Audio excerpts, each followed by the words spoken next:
Welcome, everybody, to today's webinar, An Introduction to Narrative Therapy. Thank you so much for taking your time today to join us. In today's webinar, we'll explore the foundations of narrative therapy, a collaborative, culturally respectful approach that centers people as the experts in their lives. We'll look at how this framework can support healing and identity, especially in the context of work with American Indian and Alaska Native communities.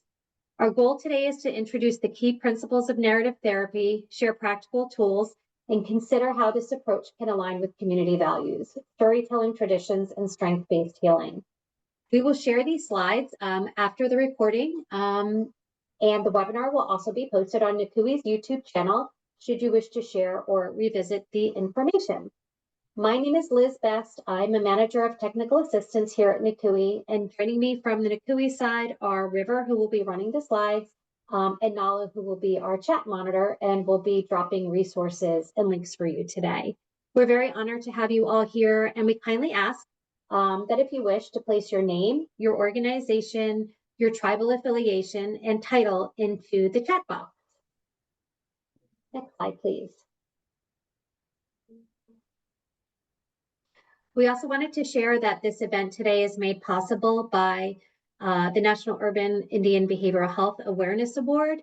This event is solely the responsibility of the National Council of Urban Indian Health and does not necessarily represent the views of Indian Health Services or the Department of Health and Human Services.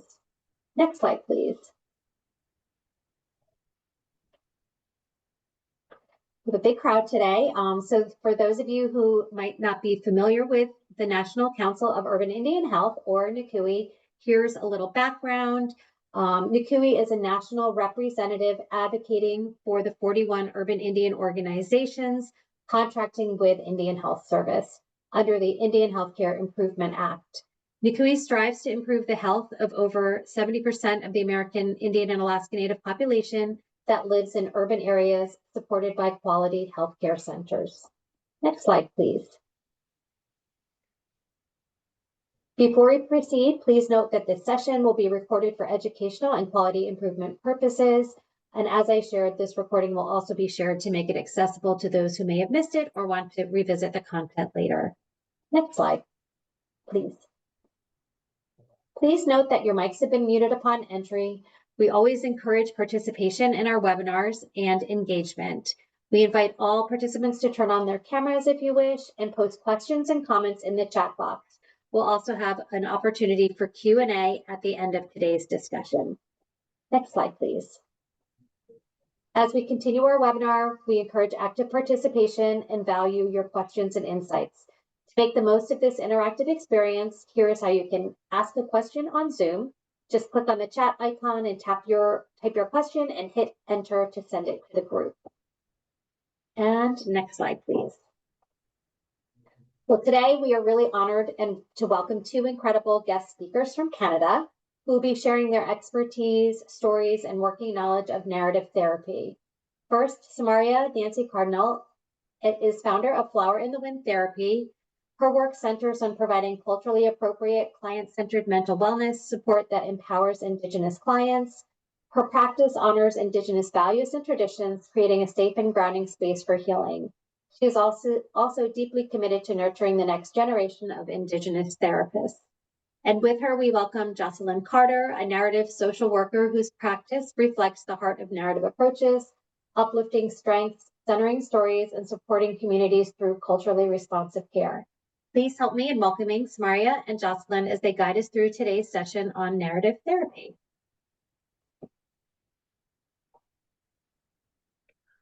Okay, Tansi, Abawastich, Danatara. Hello and welcome, everyone. I'm greeting you in our Treaty 7 languages from Calgary, Alberta, Canada, which we call Mohkinsis. We're honored to share this space with you today as we explore how storytelling and narrative therapy can support healing, especially within Indigenous communities. Next slide, please. Let's begin by acknowledging the traditional lands we're meeting on and honoring the ancestors and knowledge keepers who came here before us. In the chat, please let us know what Indigenous territory you are in. My heritage is Blackfoot Métis, and my ancestors are from Treaty 7, Mohkinstsis, and our traditional land is Kainai Nation, which is Blackfoot. And Jocelyn, would you like to introduce yourself to everyone? Hello, everyone. My name is Jocelyn. My familial roots are from southern Devon and Cornwall, where I grew up swimming with mermaids in the sea and around the sacred stones at the Tors on Dartmoor, one of which you see behind me today. And I'm thanking Na'a in her language, Mother Earth, and Naduzi, Creator, and honoring all the nations that make up the Treaty 7 area and Mohkinstsis and where I live, and thanking them for guiding us in such a good way with their wisdom, the teachings, the songs, and the ceremonies of this land. Thank you. Next slide, please.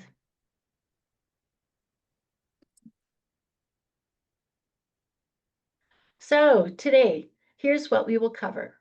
Our goal is for you to leave with practical tools and a deeper appreciation for the power of stories in healing. Understand the foundations of narrative therapy, recognize culturally responsive applications for Indigenous communities, and identify practical integration strategies. Slide 4, please. Well, what is narrative therapy? Narrative therapy is based on the idea that people are not problems. Problems are problems. It is a non-collaborative, non-pathologizing approach. It helps clients re-author their stories, centering on their strengths and values, and sees the client as the expert in their own life. Narrative therapy focuses on our stories that shape our identity and experiences. Next slide, please. Why stories matter in healing? Well, storytelling is central to many Indigenous cultures. In therapy, stories help us understand ourselves, connect with others, and reclaim agency. They give meaning to experience, shape identity, resilience, and hope. Stories are the community narratives and assist in collective healing. Next slide, please. In narrative therapy, we use techniques like externalization, naming the problem as separate from the person, and reauthoring, which invites clients to explore new possibilities for themselves. Also, thickening preferred stories enriches a client's narrative by detailing and strengthening hopeful stories. Next slide, please. Culturally responsive therapy means weaving in traditional practices, languages, and teachings. It's about working with, not over, community knowledge. Narrative therapy honors tradition, language, and ceremony, integrates cultural values and teachings while respecting community and intergenerational wisdom. Next slide, please. Narrative therapy can be adapted to be culturally sensitive with a commitment to decolonization. Indigenous storytelling is a powerful tool for resilience. Stories are medicine. They connect us to our ancestors, future generations. Narrative therapy honors this by centering the client's stories and experiences, sees wellness holistically, and understands the importance of community and connection, and focuses on strengths and resilience. Next slide, please.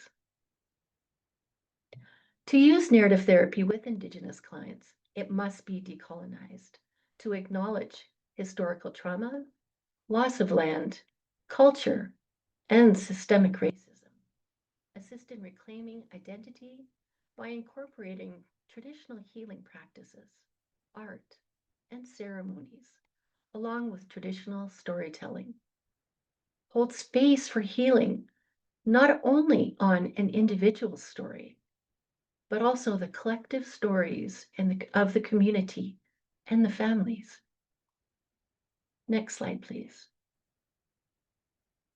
Practical strategies for urban Indigenous organizations include incorporating storytelling in intake and assessment, using talking circles, art, and creative expression.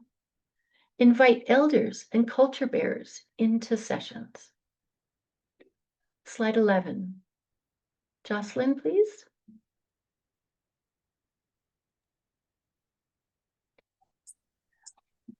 I'd like to introduce you to some narrative practices that I was inspired to create during my master's with the Dulwich Centre and Melbourne University, and also to acknowledge all the circle keepers, elders, and knowledge keepers that I get to work alongside.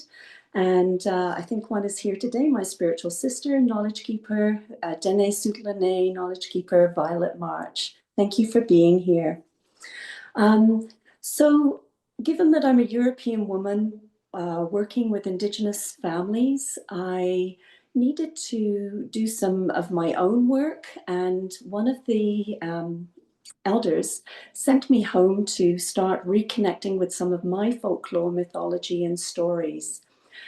I'm very interested in stones and rocks, and so I brought some of those ideas to the elders and knowledge keepers that I worked alongside to see if I could bring them into intakes. Sometimes elders and knowledge keepers could be present during an intake with family work and provide the medicines and the smudge, and the intake would go in such a different way. But sometimes I would have to do this on my own and potentially alongside other organizations or agencies such as child welfare. So I began to bring some playfulness too into my practice. So I began with stones and rocks and crystals that I gathered from different parts of the world, knowing that every stone and rock too comes from somewhere. If there's two questions the elders would guide me on was knowing who you are and where you're from. So the stones and rocks were invited into intakes in circles, and I would invite participants to pick a rock or a stone that spoke to them. And with each rock and stone, there would be a story. Like, for example, if someone was to pick some rose quartz, it would have qualities of unconditional love, self-love, peace. It supports healing and restores trust. And so family members would share their rock in the circle, talk about where the rock was from, some of the qualities and the strengths and the stories that they heard from sharing the rock and stone story aloud. And then we would ask them if any of the rock stories resonated with them. It was a wonderful way of us building relationships, getting to know each other, and knowing that people are multi-storied. The problem story will still be present, but we wanted to make visible some of these thinner stories. Participants would always offer the rocks back and the stories back to us. And so part of my practice is learning to reciprocate more, because I'm not living and practicing on my own lands. And so one of the greatest parts is seeing the smile on people's faces when they get to take the stories and stones with them. Another part of my practice too, you'll see the gray stones with the white lines on. This comes from my culture, where we call them wishing stones. They have long stories and roots all throughout England, Ireland, Scotland, and Wales, where the stories vary slightly, although I've also heard stories on this land after sharing them with elders. I use this in my practice with families. I also bring them into the classrooms because I'm a contract instructor at Mount Royal University. And with the wishing stones, I offer them to people they run their finger around the white line that makes a circle, the wind and the air creating that line as it tumbles through the ocean, and to give it to them and ask them that they can make a wish and to give it back to the land, the water, or someone else, so that wish can come back to them. So I invite hopefulness into my practice and reciprocity and giving back, knowing that being a European woman, we have taken so much. Next slide, please. The biggest innovation during my master's program, and something I really enjoy working with in community, is creating memory bracelets for storytelling. So recognizing that many of the stories that I hear and I have to write, whether that's for courts or for organizations, they end up being hole punched and filed in filing cabinets in places where people never see those stories unless they go through practices like FOIP, or one day when a child might turn 18 and request their child welfare records. I wanted to find some ways to disrupt those practices and give some of the stories back to the families that I work alongside. In particular, those stories that of hope and something that would capture their skills, their knowledge, and their abilities that may be unseen. So I chose something called Memory Wire.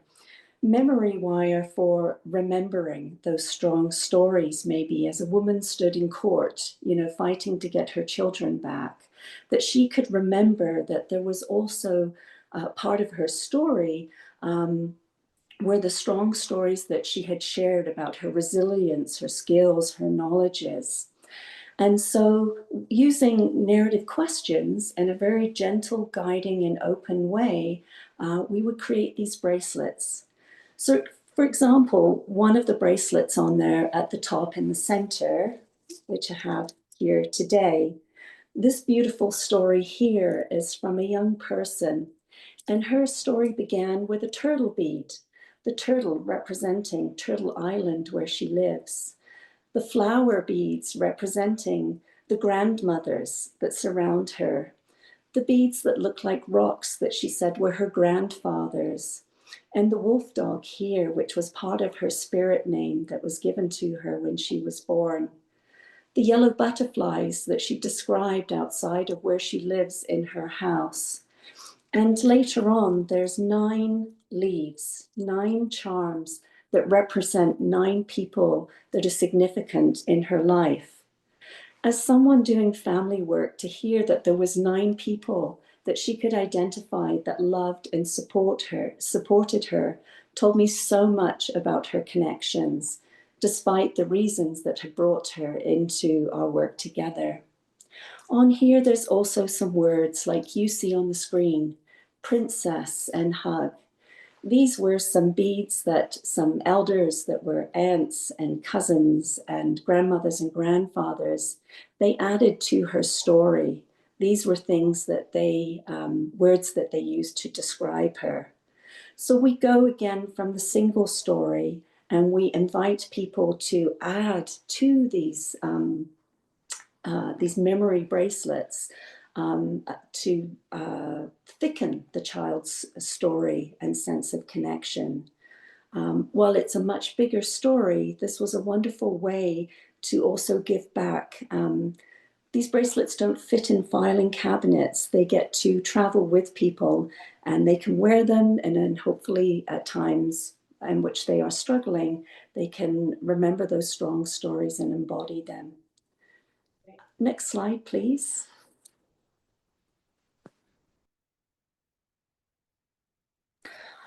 Here are some resources that might be helpful for practitioners. The Dulwich Center, home to narrative therapy. That is where you will find a lot of free courses and a lot of resources there, particularly on Aboriginal narrative practice. And the Evanston Family Therapy Center in Chicago.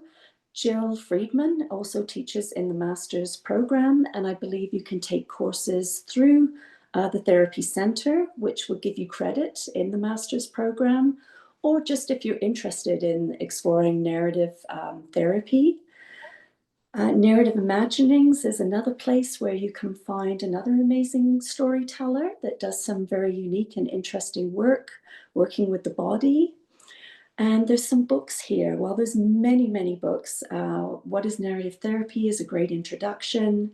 Narrative Therapy in Wonderland offers you a way of working with families and children in the wonderfulness interview. And collaborative therapies. Unfortunately, the author has passed recently, but it's a beautiful book that will talk about collaborative and companion documents that can be created that are informed by narrative practices with multi-stressed families. Thank you. Next slide. So let's pause for reflection. What stories have shaped your work? How have you been changed by something in this presentation?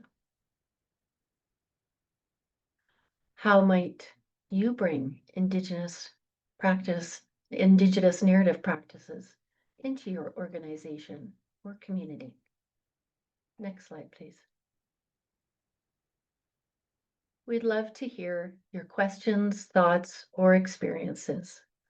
Please feel free to share in the chat anything that you would like to comment on.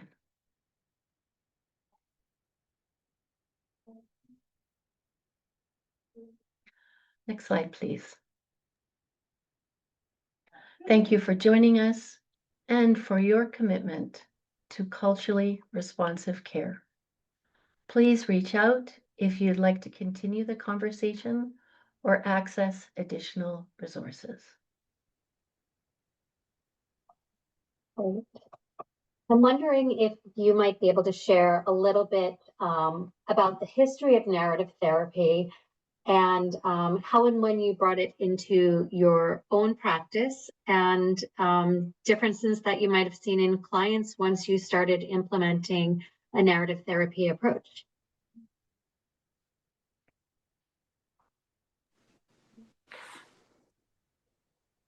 Yeah, for sure. Thank you for the question.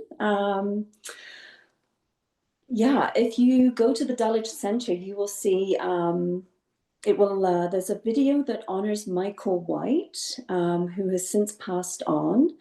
And Michael and his good friend in New Zealand, who is still with us, they are the co-founders of Narrative Therapy or Narrative Practices. And there's a long history of over 30 years. And there's a beautiful video honoring Michael's practice and how the story came to be. Michael, Cheryl White is still with us, and she runs the Dulwich Center alongside David Denenborough, and Jill Friedman, who I'd mentioned, were also mentored by Michael White with the famous saying, "The problem is not the person is not the problem is the problem." They developed deep and long-lasting relationships with Aboriginal communities, which have hugely influenced narrative practice, and there's a whole area of Aboriginal narrative practice. And I would certainly check out the courses that they have that are free on the Dulwich website. It's influenced family therapy a long time ago here in Calgary, in Canada. There's a long-standing history there. And it's a global practice. Like when I took the master's program, I had colleagues in Rwanda. Hong Kong has a huge narrative practice network. But practitioners from all over the world are able to find ways to innovate narrative practices because it was never meant to stand still. And most folks find that they can, it works well with their cultural locations and communities too. There's many collective practices like definitional ceremonies, wonderful practices within narrative practice. And I came across this many years ago in my 20s. I received therapy from a place that's now retired called the Women's Health Collective. They practice feminist narrative therapy. And later on in my life, about over 10 years ago, is when I decided to make the shift into narrative practices. Thank you. Great, thank you for that. We do have some comments and questions in the chat. So thank you for those. We have someone who had said, I want to tell my story using our medicine wheel concepts. It's a great comment. Stories were always a way to escape or insulate when I was going through a difficult time. As a child, having my own story of strength would be very helpful to be able to relate to some heroes. And I think that's important too, because I think children as well are natural storytellers, and I think are very close to their stories. So thank you for that comment. Thank you. I love the storytelling bracelets. I agree. I think they are a really great tool for folks to use. So thanks for sharing those. And here is a question. Let's see, I'm scrolling down. When I went through certification for our family peer support, our final included telling a brief version of our story of recovery from any mental illness. And the class happened to be right after my brother took his own life. The process of taking the class and reflecting and sharing my story was a blessing to have as a source of healing in my grief. Okay, thank you for sharing that. And then lastly, a question. I am ready to relate how our medicine wheel helps in narrative therapy, but I am only offering to the organization on which I am an elder advisor and do not want to be too pushy about it. Any suggestions? But I am only offering. So are you asking for, and Loretta, feel free to come off the mute and clarify your question.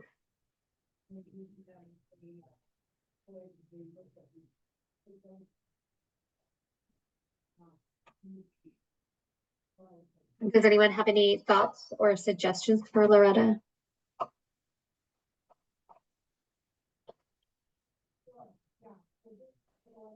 We can come back to that too. Hi, Liz. We can't hear Loretta. Oh.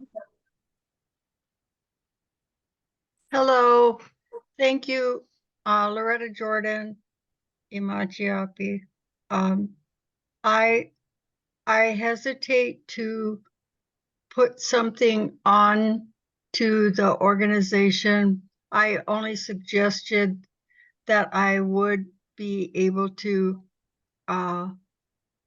add that piece of my own story if because the organization on which I'm an advisory committee, elder advisory committee, we have women who are in our current cohort where they tell their story through art expression, making ribbon skirts and tea dresses and any kind of regalia items that they need for joining in the Wachipi circle or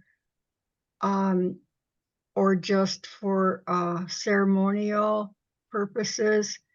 And so it varies from year to year as to who will be signed up to go through our next phase. So I don't want to obligate them in any way to feel like they need to hear my story, but I'm just hesitant as to how I can approach this. I have offered these in our meetings, our strategy meetings, and so far, and also on our Facebook page called Healing Ribbons, which can be accessed by anybody using Facebook. And we also have a website called healingribbons.org if you're interested to familiarize yourself with what our efforts are. So that's where I'm at. I just I kind of would appreciate input as to how others have maybe dealt with this kind of approach. That's it. Thanks.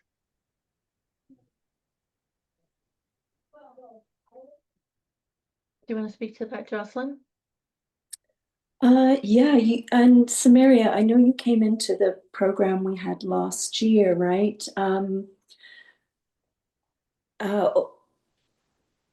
Ribbon skirts in some of the families and the programs I've worked in have been a beautiful way of storying to identity and reconnection too in family work.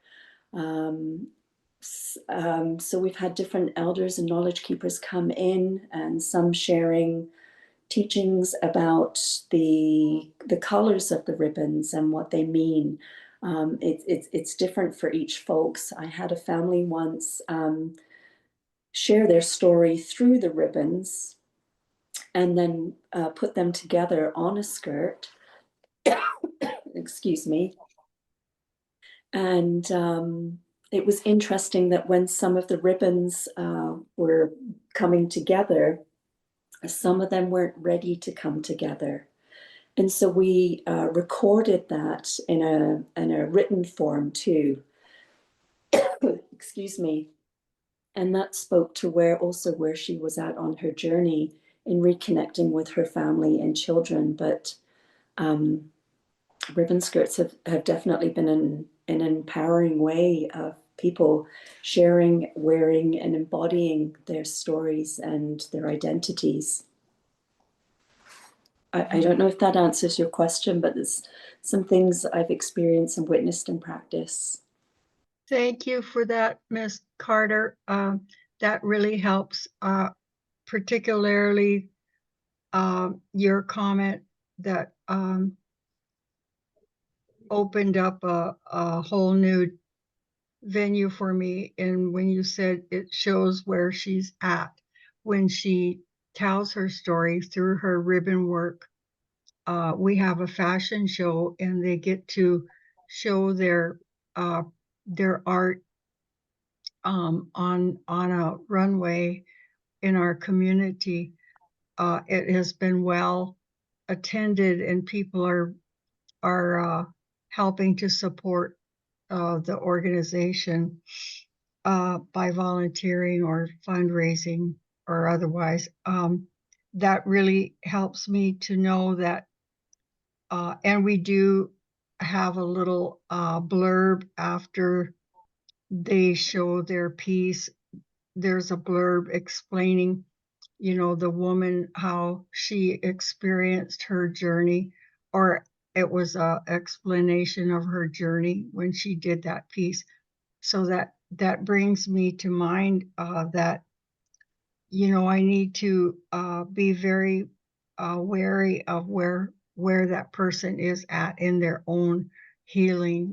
Maybe I've myself, I've had to learn the language of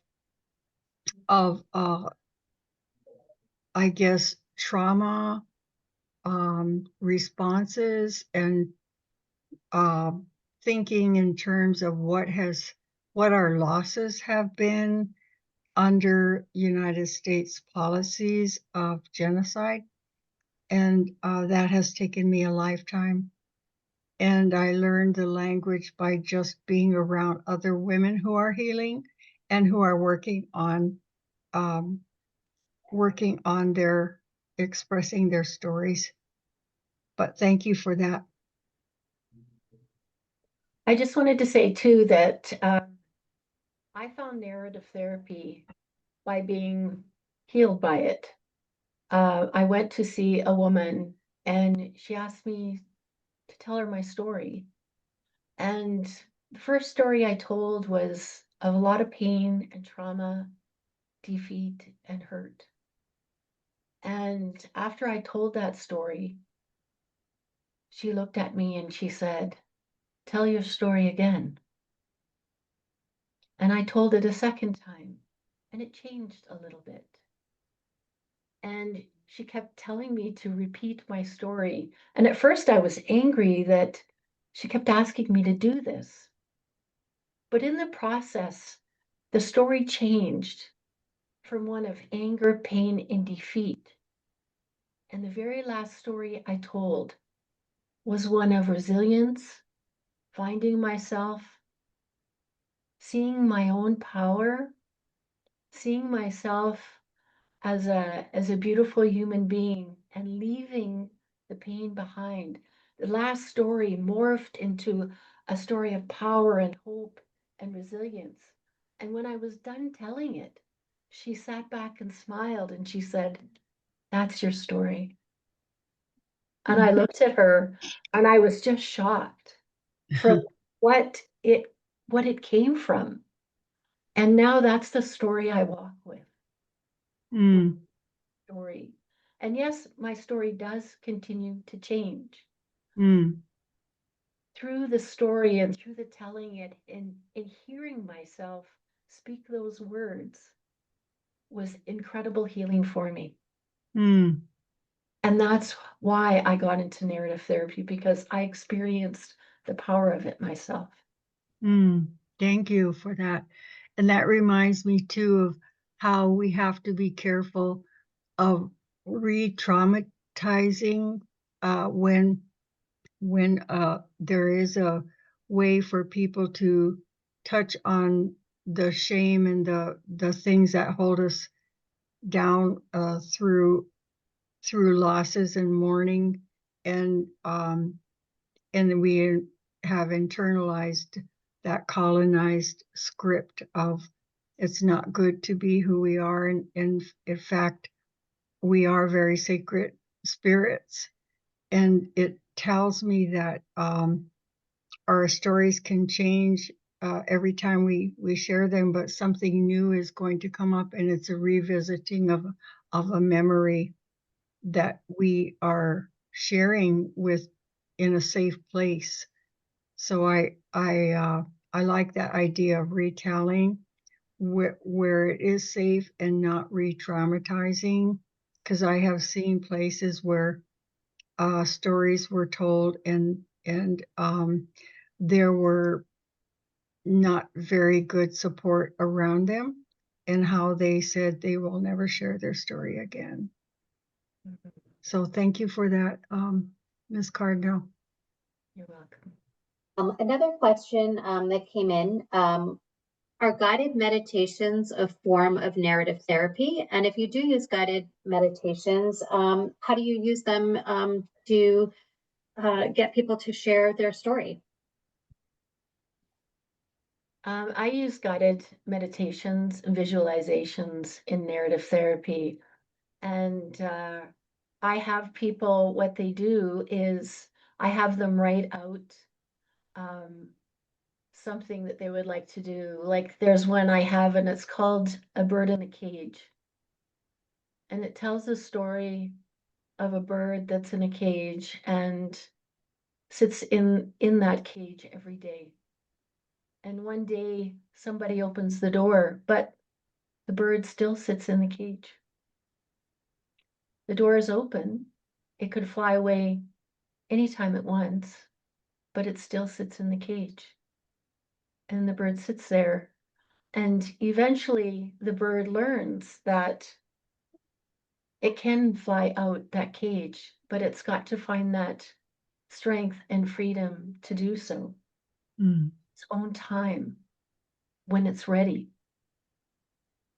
And eventually that person can find the strength when the time is ready for them to fly out of that cage. And that cage is the colonialism, the repression, the stories we've been told that have hurt us, that other peoples have told us, mm, right? And that cage is the repression. And we can fly out of that cage. And so I have that visualization, that story of of somebody flying out of that cage and leaving those bars behind and finding who they are and becoming free. Thank you. That's a beautiful story. Any other questions?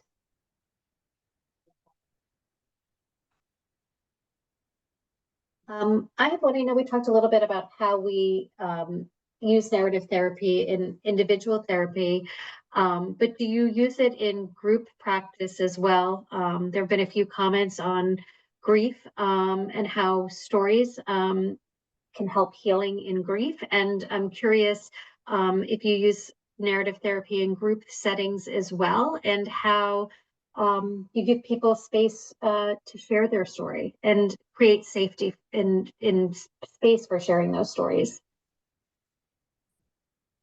Jocelyn, you want to answer that? I can start if you like. It's kind of how we met, Samaria.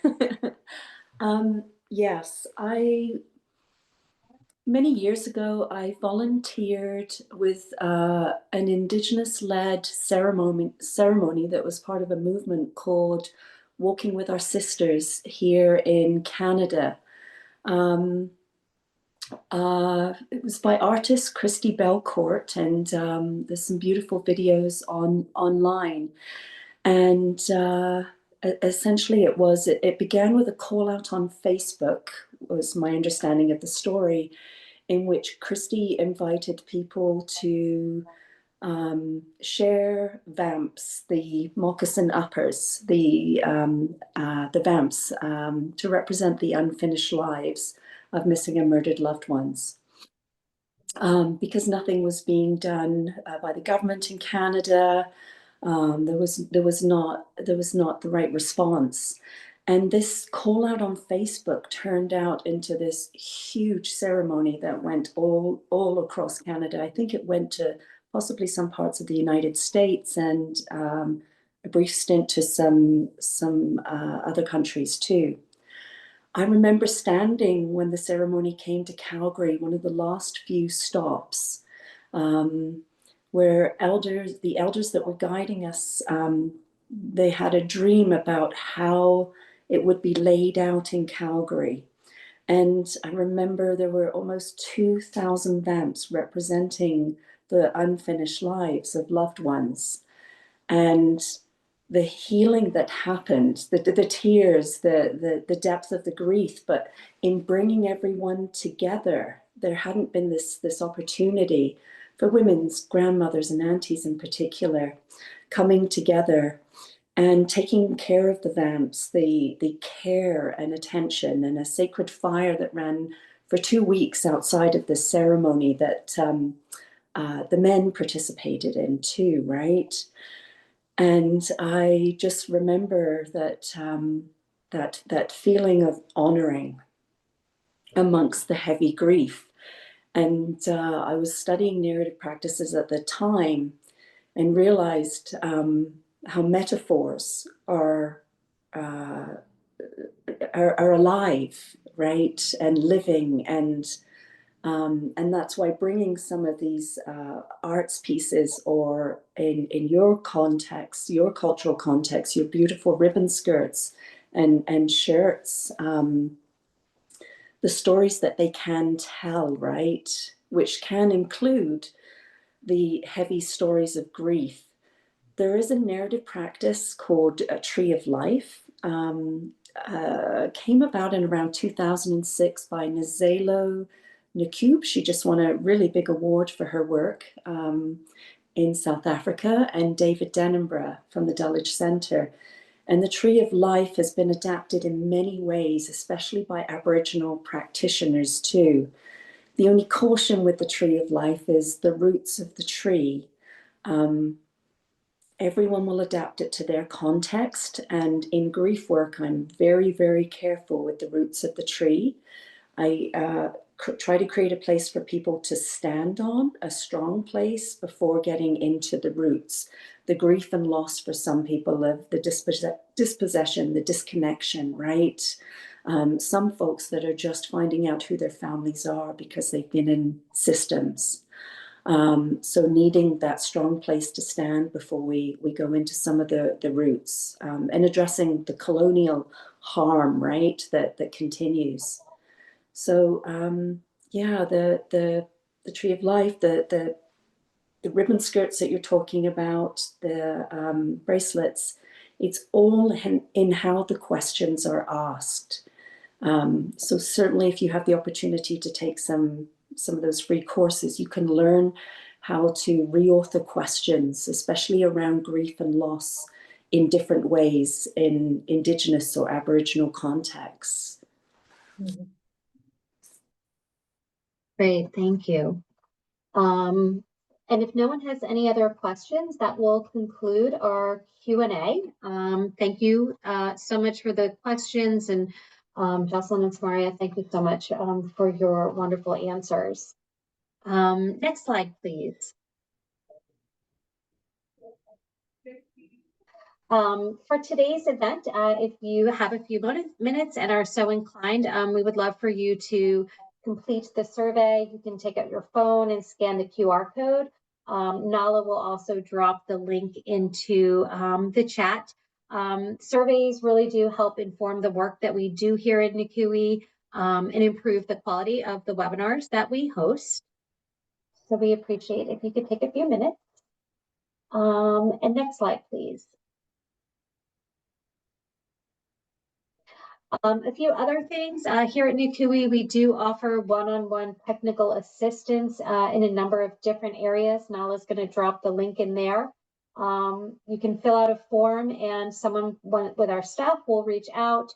We are able to offer community and staff training, consultation on research and evaluation, consultation on program planning and implementation, helping with grant applications, partnership development, and a lot of other topic areas. So don't hesitate to reach out. We are here to help our urban Indian organizations.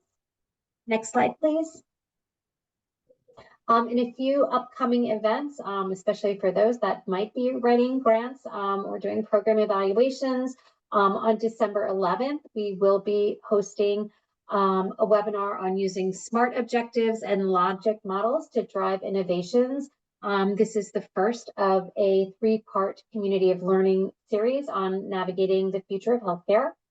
NCUE also hosts an annual conference. This year's conference will be taking place April 27th through April 30th. There is a link there. We have just opened our call for proposals. So if you do have something you'd like to present, we would love for you to submit a proposal. It's a great conference. With April 27th being our board of director training, 28th and 29th, our conference sessions, and then on April 30th, we do offer a Hill Day for our urban Indian organizations. Next slide, please. Something else that I wanted to share, we do have a Native Health Protection Network. It's for advancing immunization leadership.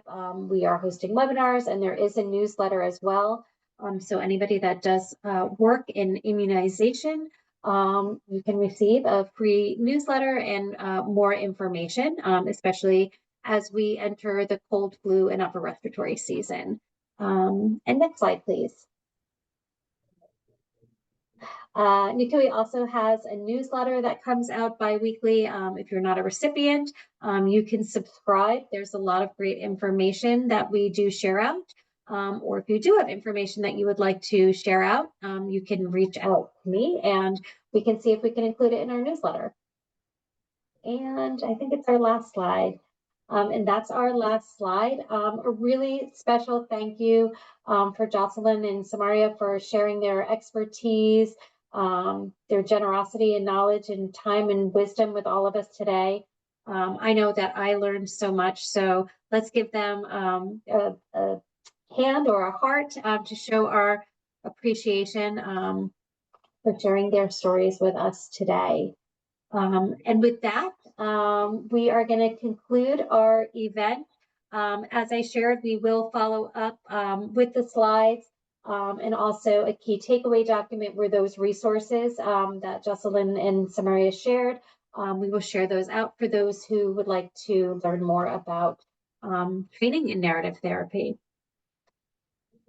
And that concludes our webinar. Thank you so much.